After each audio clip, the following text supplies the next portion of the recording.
India has expressed concern over one of its government officials being linked to an assassination plot of an American citizen. The U.S. Justice Department has filed murder-for-hire charges against Nikhil Gupta, an Indian national. The DOJ accuses Mr. Gupta of taking orders from an Indian government official to kill a Sikh separatist leader on American soil.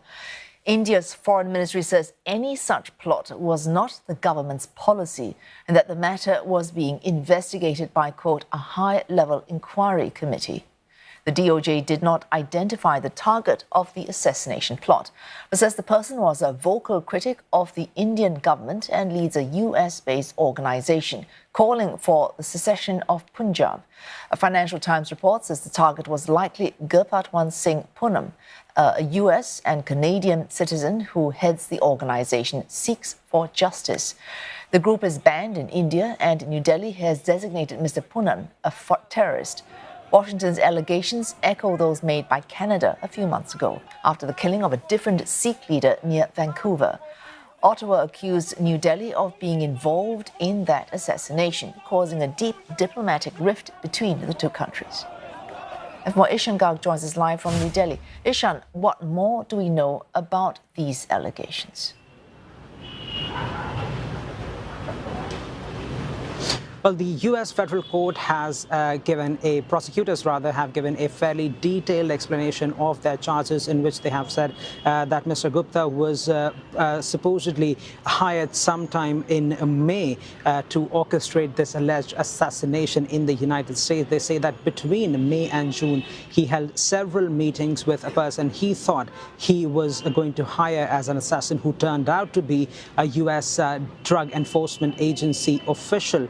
Now, they have not named any Indian officials yet, but they have said that this Mr. Gupta was in touch with an Indian official who the prosecutors have described as a quote-unquote senior field officer with responsibilities in, quote, senior management and intelligence. And that officer, they say, had, according to their intelligence, received training in battlecraft and weapons. Now, there are also allegations that Mr. Gupta was acting as an intermediary between this alleged government official and a person who he thought was going to assassinate the target, who many media outlets are calling was perhaps Mr. Gurpatwant Singh Pannun. So there's a whole narrative that the prosecutors have put out. The Indian government officials have said that they are taking these allegations very, very seriously, and they have already constituted a panel to look into it. Mr. Gupta is now looking at charges in the United States, 10 years for hiring